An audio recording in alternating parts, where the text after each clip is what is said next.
ओम शांति। 25 मई 2023 के बाबा के महावाक्य। मीठे बच्चे, देह सहित तुम्हारे पास जो कुछ भी है वह सब बलि चढ़ा दो, फिर ट्रस्टी बन संभालो तो ममत्व निकल जाएगा। प्रश्न: हर एक ब्राह्मण बच्चे को कौन सी युक्ति जरूर सीखनी चाहिए? उत्तर: सर्विस करने की युक्ति जरूर सीखो। शौक होना चाहिए कि कैसे सिद्ध कर बताएं परमात्मा कौन है। तुम्हें बाप की श्रीमत मिली हुई है, सेंसिबल बन सबको बाप का पैगाम सुनाओ। ऐसे अच्छे अच्छे पर्चे कार्ड छपाओ जो मनुष्यों को पता पड़े कि परमात्मा को सर्वव्यापी कहना उनकी इंसल्ट करना है। तुम बच्चे तीर्थ यात्रियों की बहुत सर्विस कर सकते हो। गीत जिसका साथी है भगवान। ओम शांति। बच्चों ने गीत सुना, बच्चे ही इसका अर्थ समझते हैं। बाकी जिन्होंने गीत गाया वह इसका अर्थ कुछ भी नहीं समझते। ना उन्हों के साथ भगवान है, ना उन्हों को यह पता है कि भगवान कब आकर अपने बच्चों को स्वर्ग का वर्षा देते हैं। बाप ने ही आकर बच्चों को सम्मुख में अपना परिचय दिया है। वही बाप अब सम्मुख बैठे हैं और तुम सुनते हो। तुम ही तूफानों को समझते हो। वो लोग तो क्लैमिटीज आदि को तूफान समझ लेते हैं। यह तो 5 विकार रूपी माया के तूफान आते हैं। पुरुषार्थ में माया बहुत विघन डालती है, परंतु उसकी परवाह नहीं करनी चाहिए। सिर्फ बाबा को अच्छी रीति याद करने से ही तूफान उड़ जाते हैं। बादशाह का बच्चा होगा, उनको यह निश्चय होगा कि हमारा बाबा बादशाह है। इस बादशाही का मैं मालिक हूँ। नशा रहता है। तुम बच्चों में भी कोई कोई को ऐसा पक्का निश्चय है और बाप को अपना बनाया है। अपना बनाना कोई मासी का घर नहीं है। बस मेरा तो एक शिव बाबा, दूसरा ना कोई। बहुत बच्चे इन बातों को समझते नहीं हैं, इसलिए माया के तूफान हैरान करते हैं और फिर बाप को ही छोड़ देते हैं। दुनिया में भगवान को यथार्थ रीति कोई नहीं जानते। तुम बच्चे असल में शिवालय के रहने वाले थे, अब वैशाल्य है। इस समय मनुष्य बंदर से भी बदतर बन गए हैं। मनुष्य का क्रोध बंदर से भी तीखा है। मनुष्य होते भी ऐसा काम करते हैं, इसलिए उनको बंदर से भी बदतर कहा जाता है। भारतवासियों का सबसे बड़ा दुश्मन कौन है, जिसने उनको बंदर से भी बदतर बनाया है? ये कोई नहीं जानते। बाप कहते हैं, तुम दिल रूपी दर्पण में अपनी शक्ल देखो, तुम पहले क्या थे। अब बाप तुमको लायक बनाते हैं, परंतु जो श्रीमत पर नहीं चलते तो माया उनको नालायक बना देती है।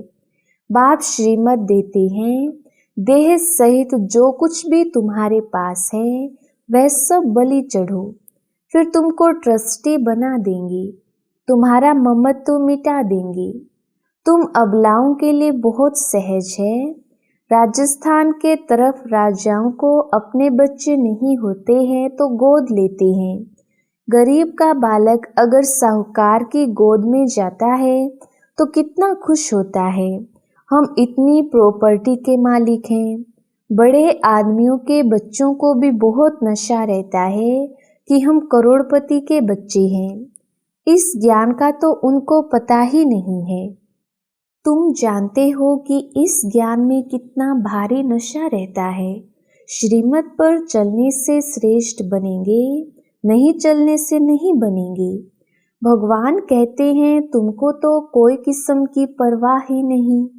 रात दिन तुमको नशा रहना चाहिए कि हमको बाबा 21 जन्मों के लिए स्वर्ग की राजाई का वर्षा देते हैं। हम बाबा की संतान बने हैं। वास्तव में सब शिव बाबा की संतान हैं, परंतु अब शिव बाबा आकर प्रैक्टिकल में अपना बच्चा बनाते हैं। अभी तुम सम्मुख बैठे हो, जानते हो शिव बाबा हमको अपना बनाकर स्वर्ग के लायक बनाने लिए मत देते हैं कि बच्चे किसके नाम रूप में नहीं फंसना है। एक शिव बाबा का नाम रूप ही बुद्धि में रखना है। उनका नाम रूप ही मनुष्यों से न्यारा है। बाप कहते हैं तुम हमारे थे, निर्वाण धाम में रहने वाले थे। क्या तुम भूल गए हो कि हम आत्मा परम धाम, शांति धाम अथवा निर्वाण धाम की रहने वाली हैं। हमारा स्वधर्म शांत है। यह शरीर ऑर्गन्स हैं कर्म करने के लिए, नहीं तो पार्ट कैसे बजाएंगे। हम आत्मा निराकारी दुनिया की रहवासी हैं, यह बिल्कुल नहीं जानते। यह सब बातें मनुष्य ही जानेंगे, जानवर थोड़े ही जानेंगे। परमात्मा को सर्वव्यापी कह दिया है तो खुद को भी भूल गए हैं कि हम आत्मा हैं। कहते हैं क्राइस्ट को, इब्राहिम को परमपिता परमात्मा ने भेजा, तो जरूर कोई बाप है भेजने वाला। यह तो तुम जानते हो कि ड्रामा अनुसार हरेक आता रहता है, भेजने करने का तो सवाल ही नहीं रहता। इस समय मनुष्य अज्ञान अंधेरे में है, ना बाप को, ना अपने को, ना रचना को जानते हैं। मैं आत्मा हूँ, यह शरीर अलग है। हम आत्मा वहाँ से आए हैं। यह सब बातें बाबा ही याद दिलाते हैं और बाप कहते हैं सभी को याद दिलाओ। तुम्हारा निमंत्रण बहुत अच्छा छपा हुआ है, शिव का चित्र भी है। यह बाबा, यह लक्ष्मी नारायण है वर्षा। लिखा हुआ है परमपिता परमात्मा से आकर लक्ष्मी नारायण जैसा बनने का वर्षा लो। तुम नर से नारायण बनने के स्टूडेंट हो। वह साहूकार आदि के बच्चे पढ़ते होंगे तो कितना खुश होते होंगे, परंतु हमारे आगे तो वह कुछ भी नहीं है। अल्पकाल के सुख के लिए मेहनत करते हैं। तुम बच्चे सदा सुख पाते हो, यह तुम भी कह सकते हो। कहाँ भी जाओ हाथ में निमंत्रण पत्र हो, बोलो यह सभी आत्माओं का बाप स्वर्ग का रचयिता है। उनसे वर्षा कैसे मिलता है, सो लिखा हुआ है।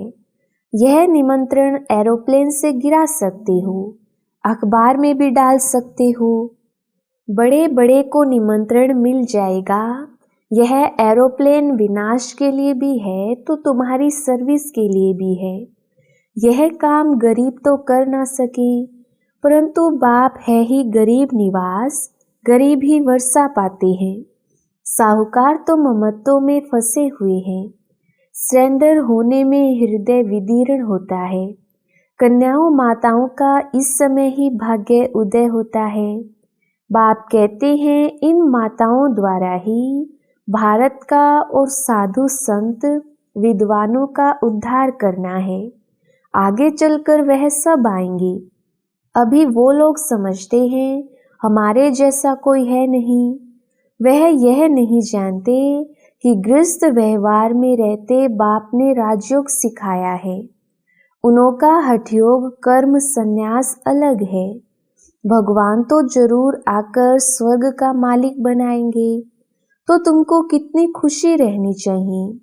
बाबा भक्ति में भी लक्ष्मी नारायण के चित्र को बहुत प्यार से साथ में रखते थे। श्री कृष्ण के चित्र को देख बहुत खुश होते थे। बाबा बच्चों को समझाते हैं कि अपना और दूसरों का कल्याण करना है तो सर्विस में लग जाओ। एम ऑब्जेक्ट तो बहुत क्लियर है। वर्षा है डीटी वर्ल्ड सॉवरेंटी, ऊपर शिव बाबा, नीचे लक्ष्मी नारायण। कितना सहज है समझाना। तो सबको निमंत्रण देना है। बेहद के बाप से स्वर्ग का वर्षा जरूर मिलना है। जहाँ बहुत लोग जाते हैं वहाँ यह पर्चे जरूर फेंकने चाहिए। कोई कुछ कह नहीं सकता। अगर कोई कहे तो हम सिद्ध कर समझाएंगे कि बाप जिससे स्वर्ग का वर्षा मिलता है उनको तुम सर्वव्यापी कहते हो। बाप कहते हैं देखो यह मेरी इंसल्ट करते हो। मैं स्वर्ग का मालिक बनाता, मुझे फिर भीतर ठिक्कर में डाल दिया है। अब तुम्हें श्रीमत मिलती है कि यह पर्चे खूब बांटो, अमरनाथ की यात्रा पर झुंड जाता है, वहां जाकर बांटो। इसमें लिखा हुआ है यज्ञ तप तीर्थ आदि से मैं नहीं मिलता हूँ, परंतु समझाने वाला सेंसिबल चाहिए, समझाना चाहिए, वह है गॉड फादर। सिर्फ भगवान ईश्वर परमात्मा कहने से पिता अक्षर नहीं आता, गॉड फादर कहने से पिता अक्षर आता है। हम सभी एक फादर के बच्चे ठहरे। परमात्मा सर्वव्यापी है तो क्या परमात्मा पतित हो गया? वह तो है ऊंचे ते ऊंचा, उनका यादगार मंदिर भी है। तो बच्चों को युक्ति से सर्विस करने का शौक चाहिए। यात्रा पर जाकर बहुत सर्विस कर सकते हो, वह है जिस्मानी यात्री, तुम हो रूहानी यात्री। समझाना चाहिए तुम कहाँ जाते हो। शंकर पार्वती तो सूक्ष्म वतन में रहते हैं, यहाँ वह कहाँ से आई? यह सब है भक्ति मार्ग, तो ऐसे तुम बहुत सर्विस कर सकते हो। भगत बेचारे बहुत धक्के खाते रहते हैं, तो उन पर तरस पड़ता है। उनको बोलो तुम अपने धर्म को भूले हुए हो, हिंदू धर्म किसने स्थापन किया? सर्विस तो बहुत है। बच्चों को खड़ा होना चाहिए। बाप आया है स्वर्ग का वर्षा देने, फिर भी माया नाक से पकड़ एकदम मुंह फिरा देती है। इसलिए माया से बहुत खबरदार रहना है। अभी तुम बच्चे बाप दादा के सम्मुख बैठे हो। दुनिया को थोड़े ही मालूम है कि बाप सम्मुख आए हैं। सब आत्माओं की जोत बुझी हुई है, एकदम बुझ नहीं जाती, थोड़ी लाइट रहती है। फिर बाबा आकर ज्ञान घृत डालते हैं। जब कोई मरता है तो दीवा जगाते हैं। यहाँ योग से आत्मा की जोत जगाई जाती है, ज्ञान की धारणा करते रहते हैं। भारत का प्राचीन राजयोग मशहूर है। वह निर्वृत्ति मार्ग वाले तो अनेक प्रकार के हठयोग सिखलाते हैं, फायदा कुछ भी नहीं, नीचे गिरते ही जाते हैं। सिवाय योगेश्वर के कोई योग सिखला ना सके।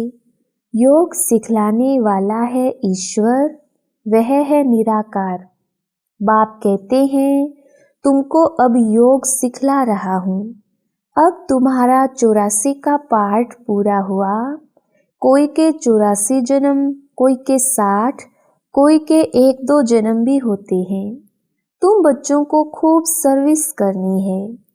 भारत ही हेवन था, गॉड गॉडेज का राज्य था। यह बातें तुम्हारे सिवाय कोई समझा ना सके। गाली भी तुमको खानी पड़ती है। बाबा गाली खाएंगे तो क्या बच्चे नहीं खाएंगे? सितम सहन करेंगे। यह भी ड्रामा में नूंद है, फिर भी ऐसे ही होगा। अभी तुम बच्चों को पारस बुद्धि बनाता हूँ।